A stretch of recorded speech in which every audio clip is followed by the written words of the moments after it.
Welcome back to another UFC fight prediction video. In this video, I'll be predicting the main card fights for UFC Fight Night 139, Korean Zombie versus Rodriguez. So without further ado, let's get to our first fight on our picks and our first fight on the main card. So in our first fight on the main card, we have in the lightweight division, Mike Rosano versus Luis Pena. So both of these fighters came off the undefeated season. Luis Pena wasn't able to continue due to injury, but he won, never lost, still undefeated. Whether it's exhibition or pro fights, undefeated. Same with Mike Rosano. He won the season. And now you got one of the best people in the season that didn't really make it to the final due to injury versus the person who won it. I think Luis Pena had the most potential, but he just got injured. So an interesting style matchup. If he could win this, he could kind of just say or make a statement that if he wouldn't have got injured, he would have won the season. That's kind of like the fight that they made. Like the best prospect on the season versus the one who won the season. So as far as it goes, two young fighters, two very talented fighters, but let's just kind of get straight to it and let's not just tell all the stuff that you already need to know about them. They both can go on and have good careers, but as far as this fight goes, you got Mike Rosano, who's a very well-rounded fighter, long as himself, but Pena is like 6'3". You got 5'11" versus 6'3" at lightweight. So Pena, both of them long, but Pena is much longer, much taller. Then you got Rosano, I say a pretty well-rounded fighter, maybe more of a better striker than a grappler. He won't really wrestle too much. Then you got Luis Pena on the other end. Solid power in his hand, like underrated power, and definitely if he works on that, he can turn into a very deadly striker. He's a finisher, whereas Rosano's more not that much of a finisher, but Pena is definitely a finisher, like through and through. You look at his career, only 3 fights and like with finishes all around. But enough about that. As far as styles go, I say Pena got a little more power on his feet. He has solid wrestling, and he's improving that training at AKA, so he's gonna be deadly. He's training at the better gym for sure, and he has, I say, more wealth of potential in my opinion than Rosano. Rosano was able to beat Joe Giannotti, maybe not so, more so that he was better than Giannotti, but more so he was more composed than Giannotti. And Giannotti was trying to fight with like this karate style, and he was kind of not being aggressive and making the right moves and kind of just allowing Rosano to be the aggressive. But in this fight against Pena, I don't think Rosano's gonna really be able to be the aggressive that he was able to be in his last fight or his previous fight, because Luis Pena is gonna be in his face. He's gonna be long. He's gonna be in his face, and he's gonna be using that range. He's not gonna be smothering in the range, so he's gonna be in your face, but he's gonna still be long. So it'll be hard to deal with him. And then if you try to wrestle him, Pena has very good. He's very good in the scrambles, and he's very good offensively with his wrestling. He has good submission, so he's a very deadly fighter, very dangerous fighter everywhere for Rosano. And I just think Pena is just better everywhere in my opinion. I think he'll be able to hurt him on the feet. If it goes to grappling, I think he'll be able to out-grapple him. I just see him beat him everywhere. And I see, like, definitely training at AKA. You're going to try to outpace a fighter training at AKA. That's not going to happen. So you're not going to be able to outpace him. You're not going to be able to outstrike him. Well, you might be able to strike him, but he's going to have the power. But he'll be the one who have the edge and be able to mix it up better in this fight. 'Cause I think he has the better wrestler. Definitely the better wrestler. And I think he's the better striker as well. So all in all, I'm just basically saying two solid fighters, but I think Pena is just better in my opinion. And I see Pena getting like a second round stoppage. I think it'd be a TKO. It'd be like a good first round, but Pena edging the first round. Then the second round is kind of like a breakdown effect. Just grappling and striking, mixing that up, and just like Pena just getting the edge in all those areas. And then eventually probably just catch him on the feet, take it to the ground, and just finish him up on the ground with some TKO strikes. So in this fight, I have Luis Pena via second round TKO. Then on to our next fight, we have in the women's strawweight division, Macie Barber versus Hanna, whatever, Siffers or whatever, but her name really does not matter too much. I looked at her record. She really hasn't beaten anybody. With 3 fights ago, she beat someone who's 0-3 or 0-2 at the time, now 0-3. So she really hasn't beaten anyone. She like beaten some like okay, lower tier competition. She has a decent enough record, but every time she fought somebody decent, she lost, and lost pretty clear. Now you got Macie Barber. You can't really say she's fought in the best people either, but she's fought in better competition in my opinion. She's a much younger fighter. And she has much more potential in her career. I think what Hanna, or whatever this Hanna chick is like, in her 30s, mid-30s, and Macie Barber's in her mid-20s. And I see more potential for him. I see more aggression. I see more improvement, like, you know, that rapid improvement you see with young fighters. I just see much more skills, more well-roundedness, and more potential in Macie Barber. I think she's probably be the better wrestler, better striker, and she could put on and hold on a much better pace. But I think it's gonna be too much one-way traffic come from Macie Barber doing whatever she wanted to do, wants to do with Hanna. And getting her out of the way. I think it's going to be a second round stoppage. It's going to be early in the second round. So in this fight, I got Macie Barber via second round TKO. Then on to our next fight, we have in the flyweight division, Joseph Benavidez versus Ray Borg. So Joseph Benavidez, the long-time number 2, he was right behind Mighty Mouse. Matter of fact, he was supposed to be the one who was supposed to win the 125-pound division belt in the inaugural tournament, but Demetrius Johnson had other plans. So you pretty much got the number 2 guy right here. Also has a win over the champion, Henry Cejudo. So you pretty much got still the number 2 best guy in the division, even with Mighty Mouse going to ONE FC now. So you got a bad dude on there. Then you got Ray Borg, solid jiu-jitsu. Striking comes along pretty decent, but you got Joseph Benavidez, who's good everywhere. You might say, oh, he don't have the most technical, beautiful striking, but he makes it work in a very technical way. He has power. He understands where he's at on the feet and on the ground. He's good, and he has that typical alpha male grappling. He can get those good guillotines. He's savvy on the ground, and it's hard to deal with for anybody. So against somebody like Ray Borg, who's really going to be like a specialist in grappling, Joseph Benavidez has already been around pretty much the best grapplers in the lightweight division, because that's what alpha male has. They have all these young talents, and a lot of them are very good grapplers. So Ray Borg is really going to be nothing new to him.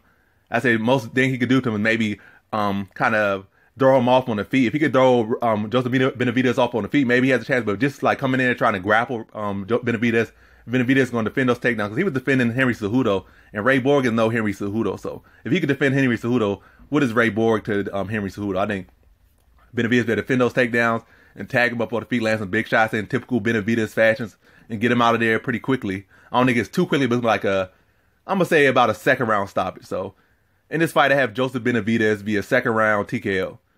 Then on to our next fight. We have in the women's bantamweight division, Raquel Pennington versus Germaine de Randamie. So you got Germaine de Randamie, the former women's featherweight champion, inaugural featherweight champion, but she kind of just like ditched the belt to avoid Cyborg, then ran back to 135. So that's who she is. Then you got Raquel Pennington, not the most pretty record. She got an Artem Lobov type record, set up a little bit better and a little bit more credentialed than Artem Lobov, but she's not the GOAT. But she got one of those like ugly records, kind of like with damn near 500, but a little bit over. But yeah, solid fighter in Raquel Pennington. She's a gritty fighter. She like her record not pretty, but she will give you a fight, and she made it to a title shot. And she's turning her career around from when you like first saw it, like it was up and down. Then she started to find herself and get a streak all the way enough to get to a title shot. But what Raquel Pennington brings, she's not going to be the better striker than Germaine de Randamie. Germaine de Randamie is definitely the better striker by far and has the credentials to prove it. But what Raquel Pennington does have, she's not the best grappler, she's not the best distance, but she is tough. She's a gritty fighter. Even if she's losing, she'll find ways to win either by submission or TKO. That's what she is. She's like a technical brawler, I would say. But as far as this fight goes, can Raquel Pennington bring some type of grappling that could maybe give Germaine de Randamie some trouble? Maybe, but I think Germaine de Randamie showed that her grappling has improved significantly, and I think that she's going to be able to keep it on the feet. And I think as far as Raquel Pennington might be able to make it gritty, but it only been a 3-round fight. I don't think she'll have enough opportunities to really drag Germaine de Randamie into a gritty fight. And then like a lot of those like exchanges where she could make it a gritty fight, I think Germaine de Randamie, just for where she's coming from, just it doesn't really factor in for Pennington. Like you want to be in the clinch versus a world champion Muay Thai fighter, she's gonna be winning in that area. And then you want to strike from distance, she's gonna be winning in that area. Best thing she could do is maybe get in on the legs or in on the hip, or get like a takedown or something. Maybe not like a hip toss, like get on those lower things, like a single, a double, stuff like that. But I don't think Raquel Pennington like exactly proficient in those areas. And her takedowns aren't really that impressive. So I think it's going to be like a more so a striking match. It's going to be ugly at times. But I think Germaine de Randamie is going to be able to tag up Pennington. Maybe not in a stoppage fashion, but like a gritty, close, like type fight where there's like both landing good shots. But Germaine de Randamie just getting by being the cleaner fighter with using her striking experience, her world championship experience, because she's a credentialed Muay Thai fighter. And just winning off that, like landing the cleaner shots and landing more shots, landing more volume. And like this all around, this edge in the fight gonna be close, but I got Germaine de Randamie via third round. I mean not third round, but I got Germaine de Randamie via decision. Then on to our next fight, we have in our co-main event in the welterweight division, Donald Cerrone versus Mike Perry. So I was kind of back and forth on this fight a little bit because I think that Donald Cerrone is kind of on the downtrend, and Mike Perry is somewhat on the trend because he was on that 2-fight losing streak, a bad 2-fight losing streak. Then he rebounded by beating a lightweight, but a credentialed lightweight. But then you look at Donald Cerrone like he's on a downtrend. He's getting kicked out of Jackson. Also some beef. Donald Cerrone never really does well when there's beef involved. But then I kind of like also Perry's power. He can land a big shot, and Cerrone doesn't have the best defense. A lot of different stuff. But when you look at it, all the people Donald Cerrone lost to, even you look at his last fight like Leon Edwards, he never really lost to anybody that's like one-dimensional, you would say, or somebody that's like so beneath him. Leon Edwards is one of the best strikers in the welterweight division, and I would say better than Donald Cerrone who ever was at striking. He's faster, he's more athletic, he's longer, more rangy than Cerrone, and he's less hittable than Cerrone. And then also his grappling is underrated, so Cerrone wouldn't be able to really just grapple him like he would maybe a Mike Perry. So it's like not the same stuff. You look at Jorge Masvidal, been around the sport for a long time, well credentialed, good takedown offense, good grappling, good striking. He's not just try to hit you with one big punch type fighter. He'll mix it up to the body and the head. He has good boxing. So it's not just like somebody like Perry who just going to leave loading up and all that punching to like a right hand or something, or trying to hit you with a big shot. All these people are usually mixed up, like say Robbie Lawler, been around the sport for nearly 2 decades, veteran, and was a champion. So all these people that Cerrone lost, like let me go another person. Rafael dos Anjos beat him twice. One of the best lightweights ever, one of the best fighters ever, and Rafael dos Anjos. He's not just load up and hit you with one shot. And plus, you gotta respect the jiu-jitsu. With Mike Perry, you don't have to respect the jiu-jitsu. As far as the striking, yes, it's dangerous, but it's predictable in a way, because that's how he lost with those 2 fights he did lose, because what he do, try to load up and hit you with one big shot. All you gotta do is avoid that one big shot. I mean, you will get hit, it's a fight, but you don't just not just out there leaving your chin out there to be hit. You're pretty safe, or at least you won't really be out there to get knocked out or put on the highlight reel as easily as some other people. So I think in this fight, Donald Cerrone's gonna be able to beat him like, I'm forgetting the guy's name, but his last loss, he lost. I think he's gonna be able to beat him in that way, where he can use those long, rangy shots, just throw down the middle, because Perry's just gonna come in moving forward. He can land those. He could pretty much pot shot him, because you're gonna come in forward, just load him on a big shot. He could pot shot you. He can knee you in the body. He can get you with those straights. He could get you in that Muay Thai clinch you with some elbows. He could do a lot of stuff to you. And then also, if you're coming in straight, he could get some easy takedowns. And Cerrone, he already admitted that Cerrone was able to lay on him in grappling. He said Cerrone was able to take him down, but then when Perry made a mistake, he couldn't get off bottom from Cerrone. Cerrone had him down and he couldn't get up. So that already tells you something right there. So if Cerrone could get him down, he can win. Cerrone could win on the feet as well, but Perry can only win by knockout. He's not going to take it down Cerrone and lay on him. Cerrone has good jiu-jitsu, has good takedown defense. He's not going to submit Cerrone for sure. I would bet that he would not submit Cerrone. So his best shot is knockout. Cerrone could beat him by decision, knockout, or submission. So I just think it's kind of like you look at it with the hype and what's recent, you kind of get thrown off, but I think Cerrone's going to have one all types of ways. Not to see him get in a third, like not a third round, but yeah, third round submission. It's going to be kind of like a breakdown effect, just piecing them up. Then by the third round, he'll be able to get that submission. So in this fight, I got Donald Cerrone via third round submission. Then on to our main event, we have in the featherweight division, Chan Sung Jung versus Yair Rodriguez. So 2 talented fighters. You got Chan Sung Jung, who was on the streak, then he had to go away for I think he was on streak, then he lost, or whatever the case is. I think his last fight was Aldo, then he had to went on to take services in Korea, the army. Then he came back and beat Dennis Bermudez, and I think he had the full sentence. Yair Rodriguez had the full sentence. He got pretty much destroyed by Frankie Edgar. But as far as the fight goes, Chan Sung Jung is not Frankie Edgar, and that's not a good thing. I mean, that's not a bad thing or a good thing. It's just stating the fact he's not Frankie Edgar. So a lot of people see Yair Rodriguez fighting against Frankie Edgar and say, oh, anybody could just wrestle him and do that. But Frankie Edgar is like in a 1 percentile on what he could do with his grappling and ground and pound. That's why he was such a decorated fighter. That's why he's been able to stay around so long, because he could take you down and push such a high pace and just break a lot of people down.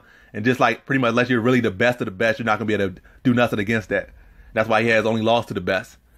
And like Chan Sung Jung may have good jiu-jitsu, might have that, but he's not gonna be able to put that same wrestling pressure that Frankie Edgar's be able to put on you, and then mixing the ground and pound is that well. So I think he might be able to take down on Yair Rodriguez, but he won't be able to keep Yair Rodriguez down for that long, or at least won't be nearly as effective as Frankie Edgar was. He might be more effective going for a submission, but as far as just the ground and pound and the control, it won't be the same. Then on the feet, I think Yair Rodriguez definitely, I think, is the better striker, but Chan Sung Jung is no joke there either. But even Chan Sung Jung's performance against Dennis Bermudez, I don't think it was that great. I think it was just that Dennis Bermudez just made a big glaring mistake, dipping his head down with a jab, being so scared of what was coming back that he just let himself open for that uppercut. Whereas Yair Rodriguez really not going to give him that opportunity, and never going to be really inside like that. So Chan Sung Jung is really going to have to bring the fight to Yair Rodriguez, and I think that's what Yair Rodriguez will want. He might not want to get a grappling fest, but as far as a striking matchup, he'll be open for that. And I think he'll actually be able to, like, couple speeds faster than Chan Sung Jung, be able to mix to the body, mix to the head, and just make it Yair Rodriguez type of performance. Plus, he'll be trying to prove something, so you expect a better Yair Rodriguez than you ever seen before. And Chan Sung Jung, it'll be a better Chan Sung Jung, but I don't think it's going to be that much different from the Chan Sung Jung you are used to seeing. So I think Yair Rodriguez will be able to, like I said, he'll be able to be okay with the grappling. I'll give Chan Sung Jung the grappling advantage, but I don't think it'll be enough to where he's going to be able to steal the fight off it, or win the fight off. I think Yair Rodriguez will be able to hold himself there, and just enough so that he can at least get back to the feet when needed, or at least survive a round, or at least, hold himself, just keep himself in good standing throughout the round, like whether in his guard, half guard, or whatever he needs to do, or trying to work back to his feet in that round, so that when the next round begins, if he doesn't get up, he'll won't take too much damage or drain himself too much, and be able to go back and do what he needs to do to win the fight. I think Yair Rodriguez will be able to mix it up, make it a Yair Rodriguez type performance. And I see like a fourth round stoppage in this fight. It's gonna be a very exciting fight. These two fighters are definitely exciting fighters. Korean Zombie, he's known for excitement. Yair Rodriguez known for excitement. But I feel that Rodriguez gonna be able to take it like put him away down the stretch via TKO. So in this fight, I got Yair Rodriguez via fourth round TKO. And that concludes my fight predictions. So that concludes my fight predictions for UFC Fight Night 139, Korean Zombie versus Rodriguez. Thanks for watching. Like, comment, and subscribe, and come back for more videos. Peace.